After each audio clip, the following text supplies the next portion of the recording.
Om students, Om Shanti students. Now I am going to discuss the unique characteristic of the carbons. Last class I was discussing the Berzelius vital force theory. In Berzelius vital force theory, I have already told you how vital force theory was violated by the scientist Wöhler. One day he prepared the organic compound in lab from ammonium cyanate. Vital force theory में बोला गया था कि organic compound can not be prepared in the lab, it can not be synthesise in the lab, only it obtain from living organism. That's why it is known as vital force theory. But जब Wohler ने ये बना के दिखा दिया, then the scientist started to prepare the organic compound. जो development of organic branch का रुक गया था वो अब स्टार्ट हो गया, डेवलप होना शुरू हो गया. And year by year the number of organic compound enhance. आपको एक पॉइंट मैं बताता हूँ. इन ऑर्गेनिक कंपाउंड बनाने वाला सारे एलिमेंट हैं, उसमें से आपको ऑर्गेनिक कंपाउंड बनाने वाला फ्यू एलिमेंट है. उसमें से मेन जो एलिमेंट है दैट इज द कार्बन. जो भी ऑर्गेनिक कंपाउंड है उसमें कार्बन जरूर होगा. कार्बन का कंपाउंड इसलिए बोला जाता है उसको. लेकिन बहुत से कार्बन का कंपाउंड है that is known as inorganic compound. तो ऑर्गेनिक कंपाउंड जब आपका बनना शुरू हो गया तो उसकी संख्या बहुत ज़्यादा हो गया. तो ये आपको आश्चर्य होगा कि कुछ ही एलिमेंट बनाने वाला ऑर्गेनिक कंपाउंड और बाद में डेवलपमेंट शुरू हुआ, फिर भी आज के डेट में number of organic compound number of inorganic से बहुत बहुत ज़्यादा है. आपको एक 1980 का रिकॉर्ड में बता रहा हूँ, जब आपका इनऑर्गेनिक कंपाउंड 4 लाख था, वहीं आपका ऑर्गेनिक कंपाउंड 40 लाख था. अब ये सोचने की बात है, इसका डेवलपमेंट बहुत बाद में, और बनाने वाला only few elements are responsible to make the organic compound. Then why the number of organic compound enhance suddenly. क्यों ऑर्गेनिक कंपाउंड इतना सडनली बढ़ा? तो उसका मेन क्रेडिट जो जाता है due to unique characteristic of carbon. Carbon का कुछ ऐसा यूनिक कैरेक्टरिस्टिक है जिसके चलते नंबर ऑफ ऑर्गेनिक कंपाउंड इतना ज़्यादा हुआ. इसलिए आगे का जो टॉपिक होगा that is the classification of organic compound. जब नंबर ऑफ ऑर्गेनिक कंपाउंड बहुत ज़्यादा हो गया, then for convenience for easiness in the study the organic compounds are classified. तो हम लोग आगे जो टॉपिक होगा ऑर्गेनिक कंपाउंड का क्लासिफिकेशन होगा जो आपका सिलेबस में है. लेकिन मैं उसके पहले एक क्वेश्चन डाला कि why number of organic compound enhance suddenly. All credit goes to the unique characteristic of carbon. Carbon ही पर मेन क्रेडिट जाता है ऑर्गेनिक कंपाउंड बढ़ाने के लिए, चूंकि ऑर्गेनिक कंपाउंड का मेन रेस्पॉन्सिबल एलिमेंट कौन है? कार्बन है. तो कार्बन का कंपाउंड जो ऑर्गेनिक कंपाउंड में आता है, तो उस कार्बन का जो हम यूनिक कैरेक्टरिस्टिक डिस्कस करने जा रहे हैं उसको ध्यान से समझिएगा कि कार्बन हैज टेट्रावैलेंसी. एक पहला यूनिक कैरेक्टरिस्टिक है, कार्बन हैज टेट्रावैलेंसी.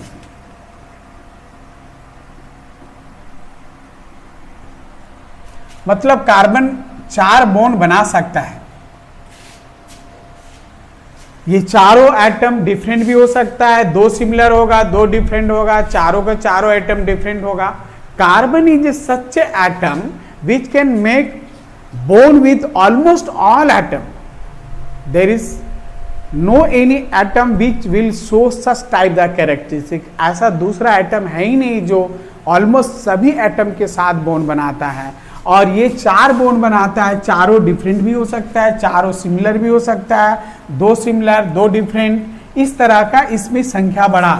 क्यों इतना नंबर ऑफ ऑर्गेनिक कंपाउंड बढ़ा? उसका मेन पॉइंट है कार्बन हैज टेट्रावैलेंसी. 4 बॉन्ड बनाता है, चारों डिफरेंट एटम भी हो सकता है, चारों आपका सिमिलर एटम हो सकता है. तो आप बोलेंगे कि इस ग्रुप का 4th ग्रुप में आपका कार्बन के बाद सिलिकॉन वो भी टेट्रावैलेंसी है. इस ग्रुप का सारे एटम का टेट्रावैलेंसी है.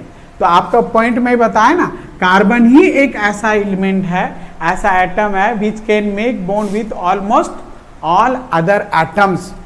तो कार्बन का साइज पर जाता है, इसका इलेक्ट्रोनेगेटिविटी पे जाता है।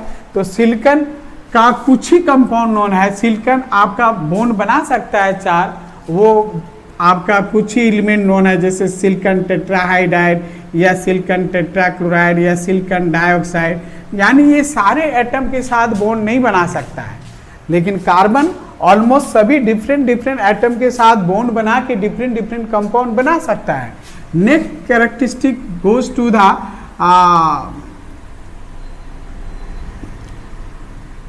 केटिनेशन प्रॉपर्टी, और कभी कभी केटिनरी प्रॉपर्टीज भी बोला जाता है। Catenation properties, catenation properties means the atom itself link in a long chain. तो आपका ऑक्सीजन एटम है, 2 एटम आपस में जुड़ सकता है, ज्यादा से ज्यादा आपका 3 एटम आपस में जुड़ सकता है, लेकिन 4-5 ऑक्सीजन आपस में जुड़ नहीं सकता है। लेकिन कार्बन एटम आपस में लिंक करके लॉन्ग चेन बना सकता है। आपको 40-50 से भी एवर, आज के डेट में आपको 80 कार्बन आपस में लिंक है, 84-70 कार्बन आपस में लिंक है। ऐसे कंपाउंड इजाद कर गया था, उसमें से आपको मैं बताया फुलिरीन, एलोट्रॉप्स ऑफ कार्बन में। तो आपका फुलिरीन में क्या है कि 80 कार्बन 72 कार्बन आपस में लिंक है। तो carbon atom shows catenation property, दूसरा एटम इतना केटिनेशन प्रॉपर्टी शो नहीं करता है। केटिनेशन और catenary means the atom itself link in a long chain, that is known as catenation properties. तो कार्बन मान लीजिए 3 कार्बन एटम आपस में लिंक हुआ है, 1 type the compound. If suppose carbon link 4 atom, तो अनदर टाइप कंपाउंड। 10 कार्बन आपस में लिंक है, another type compound. In this way the number of organic compound enhanced, ये उसका मेन क्रेडिट कार्बन का केटिनेशन प्रॉपर्टीज पे डिपेंड करता है। थर्ड पॉइंट आप लिख सकते हैं, carbon atom not only link in a straight chain, also link in a branch form और इन साइक्लिक फॉर्म। तो आप ये पॉइंट लिख सकते हैं, carbon atom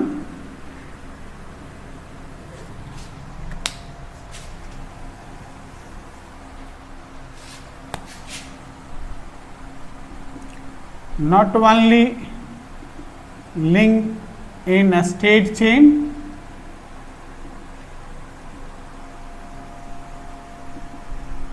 but also in branch form और साइक्लिक फॉर्म। ये साइक्लिक फॉर्म में भी लिंक कर सकता है, ब्रांच फॉर्म में भी लिंक कर सकता है। जैसे आप एक एग्जांपल ले सकते हैं, इसमें कार्बन एटम 4 कार्बन आपस में लिंक हुआ, तो ये एक तरह का कंपाउंड होगा। बाकी 4 बॉन्ड आपका हाइड्रोजन और अदर एटम से भी लिंक कर सकता है। जैसे आप केवल हाइड्रोजन लेंगे तो इस कंपाउंड का नाम है ब्यूटेन C4H10। अब देखिए ये कार्बन स्ट्रेट चेन में लिंक है, इसको ब्रांच फॉर्म में लिंक कर सकते हैं। जैसे यहाँ CH3 होगा, ये CH3 होगा, एक H लिंक कर दीजिए। ये ब्रांच फॉर्म में 4 कार्बन है, फॉर्मूला वही है, लेकिन जब स्ट्रेट चेन में लिंक होगा तो 1 नेचर का कंपाउंड, जब ब्रांचिंग फॉर्म हो जाएगा अनदर टाइप कंपाउंड। और कार्बन आपस में लिंक करके साइकिल भी बना सकता है, साइक्लोब्यूटेन हो सकता है ये। तो देखिए अनदर नेचर का कंपाउंड बन गया, तो कार्बन की संख्या उतनी ही है, ठीक है। और ये आपको कार्बन लिंक होके आपका साइकिल बन गया, तो साइक्लोब्यूटेन बन गया। ये अलग नेचर का कंपाउंड, ये अलग नेचर का है। ये कहने का मतलब अदर एटम ऐसा शो नहीं करता है। पहली बात तो आपस में इतने 4-5 atom, other atom can not B link, लेकिन एक कार्बन ही ऐसा एटम है कि ये कैटिनेशन प्रॉपर्टी शो करता है।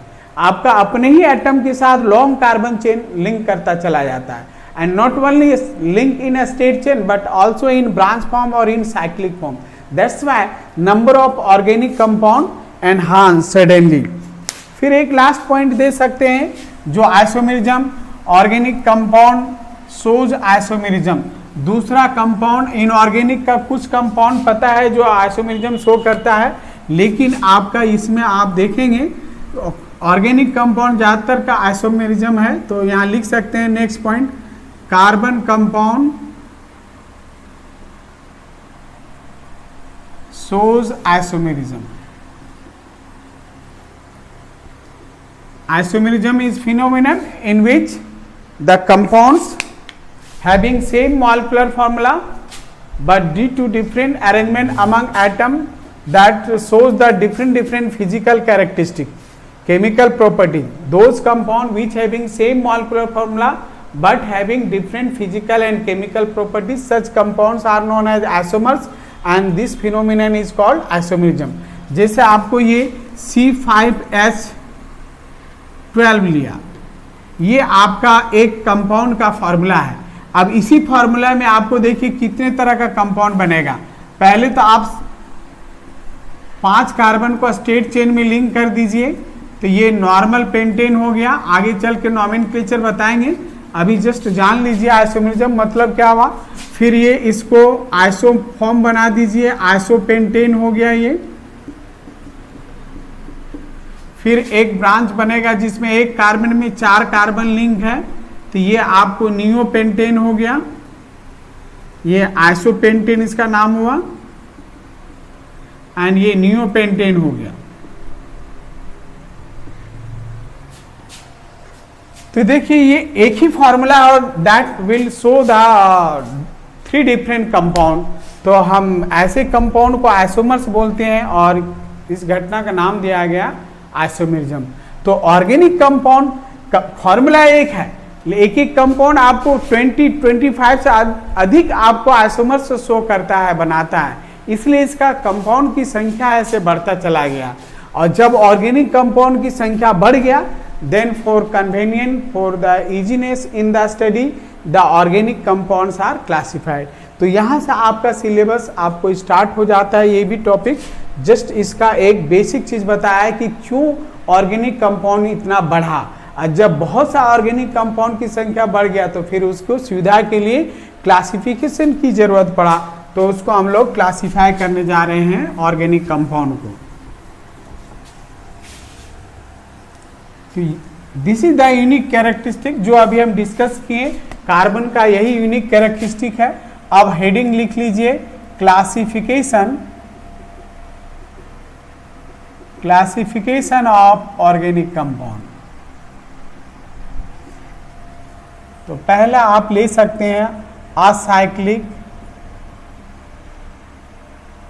ऑर्गेनिक कंपाउंड, और इसको कार्बन ओपन चेन कंपाउंड भी लिख सकते हैं, कार्बन ओपन चेन कंपाउंड। और इफ कार्बन और हाइड्रोजन का ही कंपाउंड होगा तो आप एलिफेटिक भी इसको बोल सकते हैं, एलिफेटिक भी बोलते हैं इसको कंपाउंड को, एलिफेटिक कंपाउंड। और केवल कार्बन हाइड्रोजन का होगा तो हाइड्रोकार्बन से भी जानते हैं उसको, हाइड्रोकार्बन। दूसरा है carbon carbon link together form a cycle, तो उसको हम लोग साइक्लिक कंपाउंड बोलते हैं। तो ये इधर वाला पार्ट जो है आपको हायर क्लास का पार्ट है, हायर क्लास में पढ़ाया होगा। तो साइक्लिक में भी क्लासिफिकेशन है, एलिसाइक्लिक, कार्बन कार्बन लिंक होकर साइकिल है लेकिन नेचर एलिफेटिक जैसा है, इसलिए इसका एलिफेटिक का फर्स्ट 3 लेटर और साइक्लिक लिंक कर दिया गया, एलिसाइक्लिक। फिर एरोमेटिक, ये 11th क्लास से शुरू हो जाएगा पढ़ाई, एरोमेटिक। फिर पॉलीन्यूक्लियर, इस तरह का कंपाउंड आपको ग्रेजुएशन लेवल में पढ़ाई होता है, पॉलीन्यूक्लियर कंपाउंड। और आगे आपको हेट्रोसाइक्लिक, ये एमएससी लेवल में पढ़ाई होता है, इसका प्रिपरेशन प्रॉपर हेट्रोसाइक्लिक। तो ये आपका बियॉन्ड योर सिलेबस है उधर वाला, लेकिन इधर वाला आपका है पढ़ना। तो हाइड्रोकार्बन 2 ग्रुप में बांटा गया, सैचुरेटेड हाइड्रोकार्बन, इधर से आपको याद रखना है, यहां से क्वेश्चन आता भी है, सैचुरेटेड एंड अनसैचुरेटेड हाइड्रोकार्बन।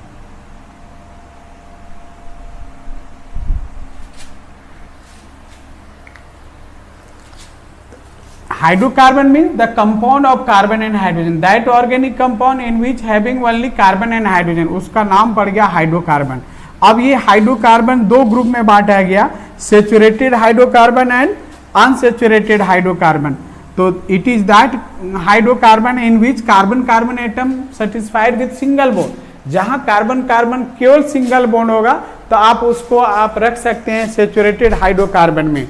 तो इसको हम लोग सेचुरेटेड हाइड्रोकार्बन का नाम पड़ गया है alkane. And unsaturated hydrocarbon is that hydrocarbon in which carbon carbon atom satisfied either by double bond और ट्रिपल बॉन्ड, मतलब कार्बन कार्बन आपस में लिंक होगा लेकिन एटलीस्ट एक कार्बन डबली और ट्रिपली बॉन्डेड होगा।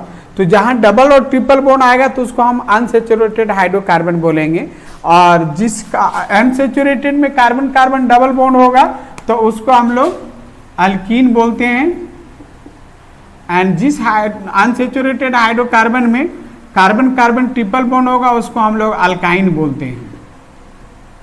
यानी अल्कीन में कार्बन कार्बन डबल बॉन्ड होगा और अल्काइन में कार्बन कार्बन ट्रिपल बॉन्ड होगा, ये ध्यान रखिएगा, ठीक है। तो आपको ये पढ़ना है, आपको अल्केन को पढ़ना है नोमेनक्लेचर। तो यहाँ के बाद जब क्लासिफिकेशन हो गया तो फिर हम लोग नोमेनक्लेचर आएगा, और एक पार्ट आपको आएगा functional group containing organic compound. Functional group containing organic compound.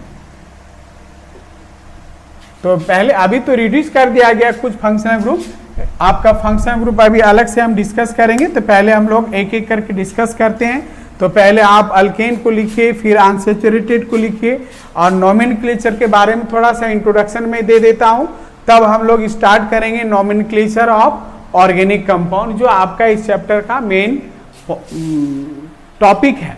और बेसिक कंसेप्ट के साथ साथ आपको एग्जामिनेशन भी से भी नोमेनक्लेचर जानना है।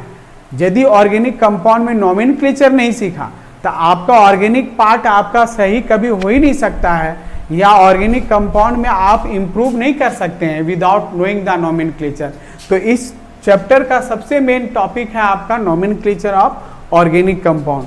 तो अभी तो हम क्लासिफिकेशन किए हैं, हम लोग function group containing organic compound का चर्चा करेंगे, साथ साथ अल्केन अल्कीन अल्काइन का चर्चा करेंगे।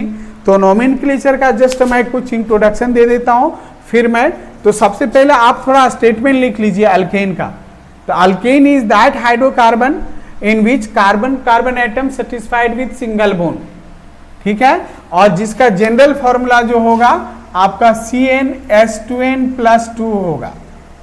If number of hydrogen excess by 2 to the double of carbon, यहाँ n कार्बन की संख्या है, यहाँ 2n हो गया डबल और 2 अधिक है।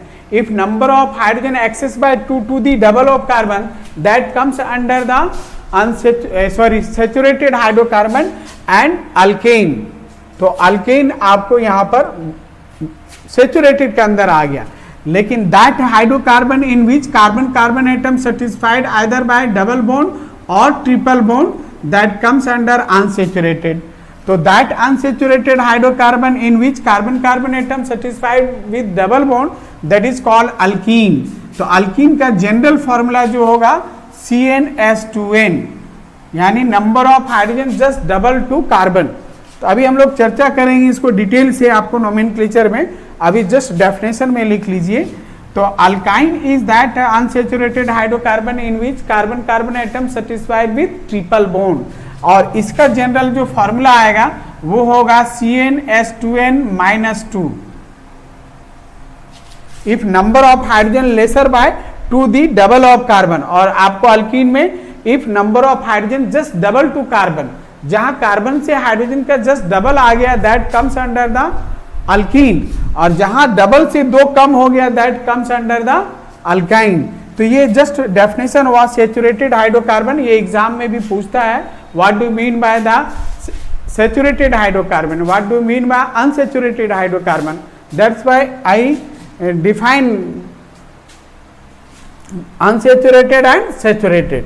तो थोड़ा हम लोग नोमेनक्लेचर का क्लास, ये इंट्रोडक्शन मैं दे देता हूं, उसके बाद नेक्स्ट वीडियो में आपका नोमेनक्लेचर हम लोग डिस्कस करेंगे डिटेल से। तो थोड़ा सा इंट्रोडक्शन आप यहां जान लीजिए नोमेनक्लेचर का, समझने में याद करने में आपको सुविधा होगा। बहुत इंपॉर्टेंट टॉपिक है, इसलिए ध्यान से समझने की कोशिश कीजिए। तो नोमेनक्लेचर, तो early period the number of organic compounds were very few, तो there were no any difficulty in the study of the compound, कुछ ही कंपाउंड था। तो नोमेनक्लेचर भी जो था आपका, जहां जिस कंट्री में उसको बनाया गया या कोई साइंटिस्ट उसको बनाया उसके नाम पे, या कोई सोर्स से मिला तो उसके सोर्स के नाम पे रख दिया गया। जैसे हम थोड़ा देर के लिए CH4, ये मीथेन है, इसको हम लोग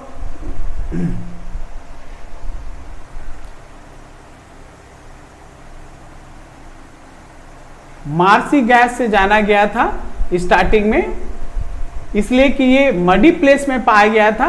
तो मडी प्लेस, मार्सी प्लेस होता है लैटिन वर्ड में, इसलिए उसका नाम पड़ गया Marcy gas.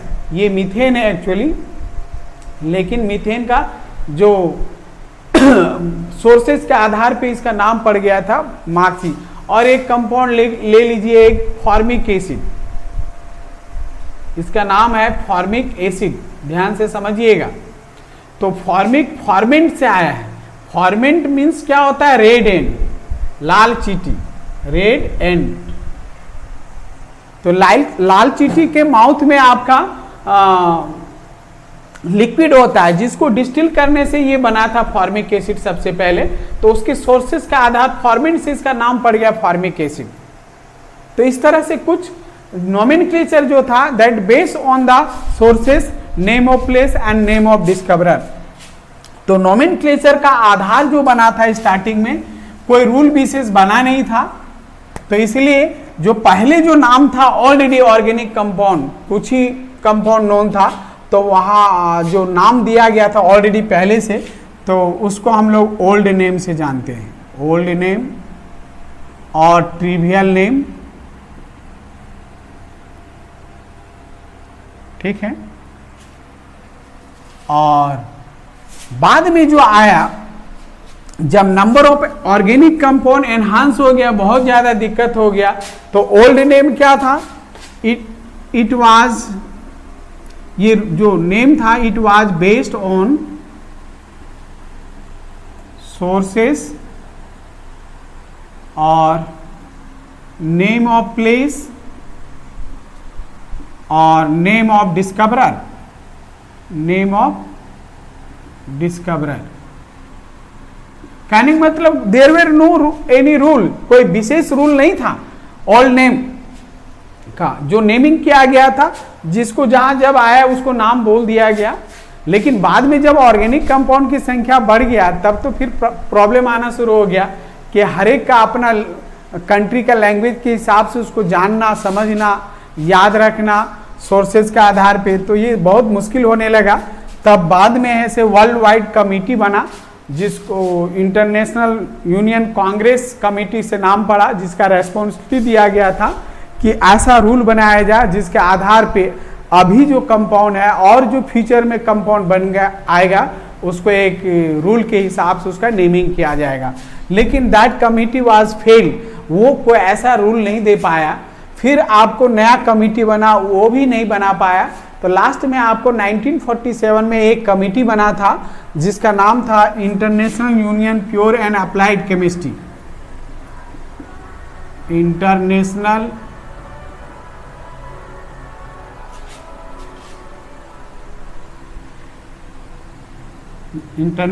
Union pure and IUPAC, international pure IUPAC name, international union pure and applied chemistry.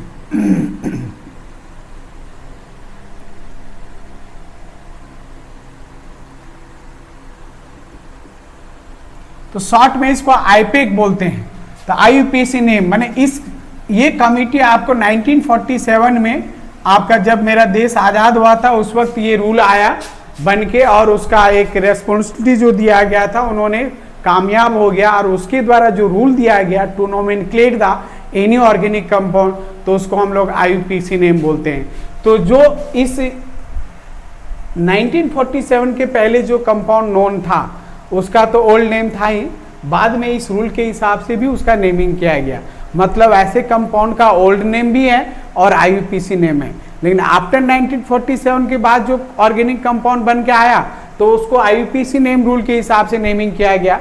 क्योंकि ये वर्ल्ड वाइड साइंटिस्ट कमिटी था, इन्होंने जो रूल दिया उस सबको फॉलो करना था।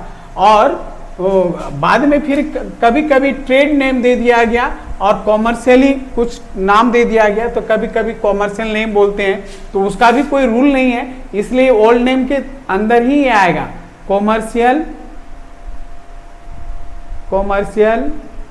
नेम, या व्यापार लोग सब ट्रेड नेम अपना कुछ सिंबल देता था, उसका नाम देता था, ट्रेड नेम से भी जानते हैं। तो देखिए इस साइड में इतना नाम है, old name, trivial name, commercial name, trade name, लेकिन ये है आपको IUPAC नेम। और IUPAC नेम का जो आधार बना, it is based on the structural formula. और हर कंपाउंड का अपना स्ट्रक्चर होता है, और ये जो IUPAC नेम का आधार जो बना वो आपका स्ट्रक्चर फॉर्मूला पे आधारित है। And it consist of root word and suffix और प्रीफिक्स, ये मेन आधार बना IUPAC नेम का। तो आपको नेक्स्ट क्लास, आपको नेक्स्ट वीडियो में मिलेगा कि कैसे इसका नेमिंग किया गया, और बहुत आसान है, लेकिन नेक्स्ट के लिए आपको कुछ होमवर्क में दे देता हूं, उसको जरूर याद कीजिएगा। जो यहाँ बोला गया, it consist of root word and suffix और प्रीफिक्स, किसी किसी में सफिक्स लगता है, किसी में प्रीफिक्स लगता है, यही मेन आधार है IUPAC नेम का। तो सबसे पहले रूट वर्ड को जानना है, तो root word nothing but it is the number of carbon, किसी ऑर्गेनिक कंपाउंड में कितना कार्बन है उसका रूट वर्ड लिया गया है। तो इसको जरूर याद रखिएगा, किसी भी फंक्शनल ग्रुप का कंपाउंड हो, या सेचुरेटेड हो, अनसेचुरेटेड हो, लेकिन उसका जितना कार्बन है उसका रूट वर्ड तो आएगा ही वहां उसमें। तो किसी भी कंपाउंड में यदि एक कार्बन है तो उसका रूट वर्ड जो हम लोग लिखते हैं मिथ लिखते हैं, 2 कार्बन है तो इथ लिखते हैं, फिर 3 कार्बन है तो इसको प्रोप लिखते हैं, 4 कार्बन है तो ब्यूट करके लिखते हैं रूट वर्ड, 5 में पेंट लिखते हैं, 6 में आपका हेक्स लिखते हैं, और 7 में आप हेप्ट लिखते हैं।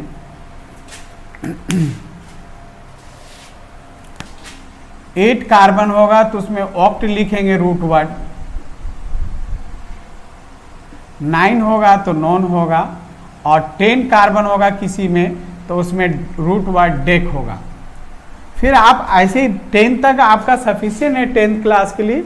आगे जानना है तो 11 के लिए अनडेक और हैंड डेक करके बोलते हैं, 12 में डो डेक बोलते हैं, 13 में ये 2 आपका प्रीफिक्स सब में चलेगा 10 मल्टीपल के बाद। 13 जैसे आप अब सेम चलेगा, 3 को ट्राई बोलते हैं, 4 को टेट्रा बोलते हैं, 5 को पेंटा, तो उसी तरह से आप लिख सकते हैं ट्राइडेक। 14 होगा तो आप क्या लिखेंगे, टेट्राडेक। C14 होगा तो टेट्राडेक। 15 होगा तो पेंटाडेक। 16 होगा हेक्साडेक। 17 को हेप्टाडेक और 18 का ऑक्टाडेक और 19 का आपका नोनाडेक। अब 10 का मल्टीपल में आ जाएगा C20, तो इसके लिए चेंज हो जाएगा 10 का मल्टीपल में इकोस। फिर 21 होगा तो फिर ऐसे अनइकोस, डो इकोस, ट्राइकोस, टेट्राइकोस, पेंटाइकोस। 29 को नोनाइकोस। फिर 30 आ जाएगा तो ट्राइकोन्ट बोलते हैं इसको। फिर आपको 31 का अनट्राइकोन, डो ट्राइकोन, ट्राइट्राइकोन, टेट्राट्राइकोन। इसी तरह बढ़ता जाएगा। अब 40 जहां आ जाएगा तो टेट्राकोन, 40 का पेंटाकोन, 60 का हेक्साकोन, 70 का हेप्टाकोन। इतना तक आपको जरूरत पड़ेगा नहीं, मतलब एक काउंटिंग बता देते हैं 1 to 100। फिर 80 आएगा तो ऑक्टाकोन, 90 होगा नोनाकोन, और 100 जहां कार्बन आ जाएगा तो सेंट, परसेंट बोलते हैं प्रत्येक 100। सेंट जो वर्ड है 100 को इंडिकेट करता है लैटिन वर्ड में, तो सेंट मतलब 100। 101 बोलेंगे, अनसेंट बोलेंगे, 102 बोलेंगे, दो सेंट बोलेंगे। इस तरह से आप काउंटिंग कर सकते हैं, यानी कार्बन की काउंटिंग आपको 1 to 100 तक आपका हो गया। लेकिन आपको 10 तक, आपको सिर्फ आपको 10th तक ही चलेगा, यहां तक इतना आपके लिए सफिशिएंट है। फिर भी आपको एक्स्ट्रा जानने के लिए बता दिया। अब हम लोग रूट वर्ड आपका काम है याद करना, उसके बाद फिर नेक्स्ट क्लास हम लोग सफिक्स प्रीफिक्स जहां आएगा साथ साथ चलेंगे, नोमेनक्लेचर साथ साथ करेंगे। तो नेक्स्ट क्लास के लिए आप रेडी रहिए, लेकिन आप ये सब याद करके रखेंगे तो आपको नोमेनक्लेचर आसान हो जाएगा सीखने के लिए। Thank you for listening.